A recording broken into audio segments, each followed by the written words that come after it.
Continuing on our journey to solo every dungeon in Destiny this season, the next one on my list was the Duality dungeon. This was just added this season. I absolutely love this dungeon, and it posed quite a challenge for me. I live streamed my attempts at this over on Twitch, and many of you got to watch this learning curve develop in real time. I learned a lot about how to improve at solo content, and today I want to walk you through how I, a PvP player who has never soloed anything until this season, was able to conquer this dungeon. While we are saving the solo flawless run for this weekend on stream, I wanted to talk about the loadouts and build that I used to get me through the dungeon solo. It's very powerful, and by no means was I hobbling through the dungeon.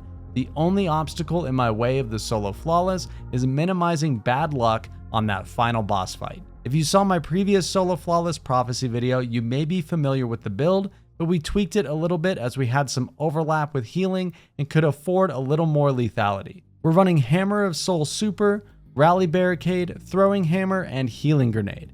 We continue to use Soul Invictus for sunspots and Roaring Flames for hammer damage. Our fragments will be Ember of Torches for Radiant on melee, Ember of Searing and Ember of Wonder again for stats, and Ember of Solace for increased duration on Radiant and Restoration. This time we will be using Synthoceps. The Throwing Hammer is incredibly crucial to your success in this dungeon as a Titan, and Synthoceps adds consistency to your damage. My friend also recommended Heart of Inmost Light, which I did make a build on earlier this season, and I love that option as well, and you can use whichever you're more comfortable with here. Since we're not using Lordly Splendor this time, we absolutely need Classy Restoration for emergency heals. We will have several passive methods of healing as well, but having this on demand will be clutch. Always aim for 100 resilience. I still prefer to use 100 recovery as well to cover all my bases, but you can definitely get away with going lower here for other stats if you prefer. The mod setup is very similar to our previous build. We'll use Explosive Wellmaker and Melee Wellmaker for elemental wells, Seeking Wells to pull them to us, and Well of Life to grant us additional passive healing. We will be using several different weapon loadouts throughout the dungeon, so you may want to swap out Finder and Scav mods for them, and of course use damage resist mods on your chest. I will show each loadout for each encounter when we get there. The dim loadout link is in the description, of course, and if you find the video helpful, please do me a favor and consider subscribing to the channel. My goal is 20,000 subs before the end of the year, and with your help, we can get there. Thank you. The beginning of the dungeon's pretty straightforward. Move between realms until you reach that first fight. The biggest trick to this dungeon is patience. Each encounter takes much longer as a solo endeavor, and as such, we want to optimize our boss damage phases as much as possible so we don't have to spend forever in here without taking too much unnecessary risk. For Galron, it's going to be all about the bonk hammer for damage. We will use a 1-2 punch shotgun in our kinetic slot. This isn't totally necessary, but adds a fair amount of damage to our melee. I recommend a good energy primary, and I highly recommend the Callus mini tool with enhanced incandescent for ad clear. For our heavy, we will be using the tractor cannon. This will allow us to debuff the boss for big melee damage from our hammer, and also to do big chunk damage with our super. When the encounter begins, you will go into the Nightmare Realm and search each corner room for 2 standard bearers. If you pay attention to your radar, it's very easy to tell which rooms they are in. This is important because we're on a timer. If the timer runs out and we don't leave the Nightmare Realm, we die. Try to find the standard bearers as quickly as possible, as we also need to kill the 2 bell keepers in order to get back into the normal realm. The best thing about this build is that our throwing hammer will one-shot every single enemy in this encounter, so use it as much as possible to try and keep ×3 roaring flames going at all times. After getting the standard bearers and escaping the Nightmare Realm, we will go to each prospective platform one at a time and dunk our standards. You have to do this one at a time. After dunking, the door next to you will open, you can move inside and ring the bell from inside the room. You will need to kill the bell keepers before you can do this, but remember that when we're in the normal realm, there's no timer, so you can move at your own pace. Once you ring the bell, you'll be back in the Nightmare Realm in a room full of Galron shades. If you kept roaring flames going, you can easily one-shot every single one of these with your hammer, making it super easy to clear this area and get back out, kill the bell keepers, and move back to the normal realm. Repeat this process again for the second standard, and after clearing the second room of Galron shades, that's when boss damage will finally begin. Kill the bellkeepers first to ensure your escape, and then we can drop our barricade, tractor cannon the boss, and go to town with our throwing hammer or super to deal damage. If you're using 1-2 punch, be sure to try and keep it active as much as possible for maximum damage. Rinse and repeat this cycle until the boss is down. There are no enrage mechanics to worry about. If it takes you 6 damage phases, so be it. Like I said, patience is the key to this dungeon.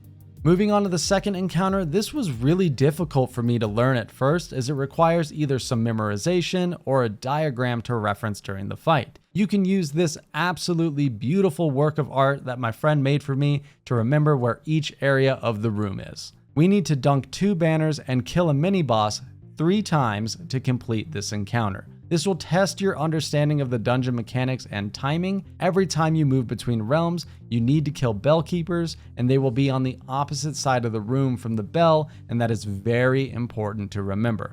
The loadout I show here is highly recommended for ad clear, because if you don't kill ads fast enough in the Nightmare Realm, it's an instant wipe. Use a good kinetic primary. Submission with Harmony is great since we will use our special weapon a lot, but I also used Chroma Rush, which isn't a bad option either. I highly recommend a Waveframe grenade launcher, and it's hard to beat the Raid Launcher Forbearance with Ambitious Assassin and Chain Reaction for incredible ad clear. I recommend a Linear Fusion for your heavy. Storm Chaser is an incredible option if you have a good roll, or any other Linear Fusion will do.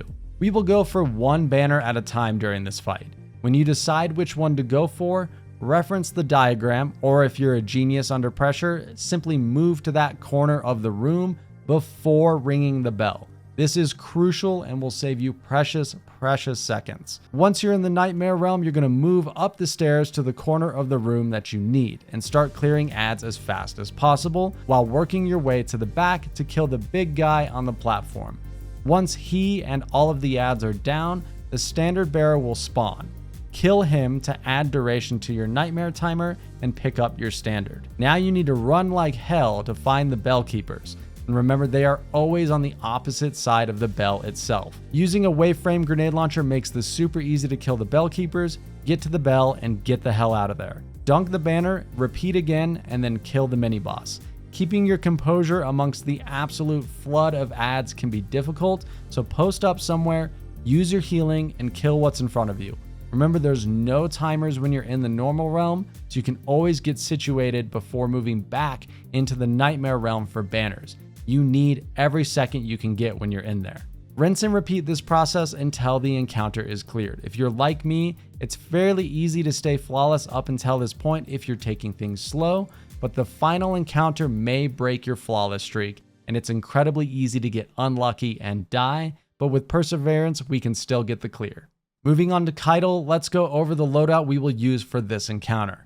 Our hammer will take care of any bulky ads that we have to deal with, so we can use Wither Horde in our kinetic slot for added boss damage on Caiatl and for helping clear packs of ads. We will then use Mini Tool and Storm Chaser or a Linear Fusion of your choice. Caiatl's fight is riddled with mechanics that can ruin your flawless run. Between boss stomps, overly aggressive snipers, and unlucky positioning, it can be incredibly difficult to manage everything while not getting frustrated. The key is absolute patience. There is no rush to complete this fight. There is no enrage mechanic. Doing this solo, you may miss a damage phase if the boss decides to move to a side of the room that you were unprepared for. Keep these things in mind. The familiar banner mechanic will persist here, and right off the bat, you're going to see 2 icons that you will need to match to the symbols on the platforms around the room. This is easier than the last encounter since you can always double check the icons on the platforms before moving into the Nightmare Realm. Once you know the icons, kill the bellkeepers and ring the bell to move on into the Nightmare Realm. You're going to want to move quickly in here and kill the scions that spawn on the platforms that represent the icons from the previous room. If you get it incorrect, it will shorten your timer and lead to a wipe. Kill both of them quickly with a bonk, and then clear out the 4 bellkeepers to get back to the normal realm. Your throwing hammer is amazing here as it one-shots just about everything in this encounter. Dunk your 2 banners and repeat the process once more. After all 4 have been placed, you can ring the big bell in the middle of the room, and this will start the damage phase. Before you do this, you need to kill the bellkeepers to unlock one of the smaller bells. There is a delay between ringing the big bell and Caiatl teleporting in for damage. You can use that window of time to your advantage to get into the damage room early and start clearing Bellkeepers. There will be 6 Bellkeepers and you need to kill all of them, otherwise Caiatl will escape and end the damage phase. You can tell where she is heading right away, and if you need to sacrifice a damage plate to ensure you get all the keepers down, do so. I did this often. I would stun her, do a little bit of damage, and leave early so I could kill the other keepers if I needed to. She will stomp you into next week if you position yourself poorly. This ended several attempts for me due to the ridiculous radius of the stomp and how easy it is to get knocked off of the map and into the void. When doing damage, make sure that you are on the bell when you stun her, drop your barricade, and throw your hammer at her to get the radiant buff for extra damage. Keep Witherhoard up and use whatever healing you can to outlast the snipers. They can get very annoying towards the end of the damage phase, and you might want to position yourself and your barricade in a way that will minimize them hitting you. They can end your attempt if they get enough shots on you. This fight took me the longest to successfully solo. It may take quite a few attempts if you are new to soloing content in D2. This is only my second solo dungeon that I've done, and I haven't gotten the flawless yet. We will be attempting it on stream this weekend, and I would love to see you over there. I'm going to post it over here when we go live over on Twitch. I'm loving these solo challenges in Destiny right now, and it's a great way to stay occupied as the season slows down. If you have any questions about the encounters or the build, leave a comment down below. Please do me a favor and leave a like on the video if you found it helpful. Thank you so much for watching, and I hope to see you live during our flawless attempts this weekend. I'll see you then.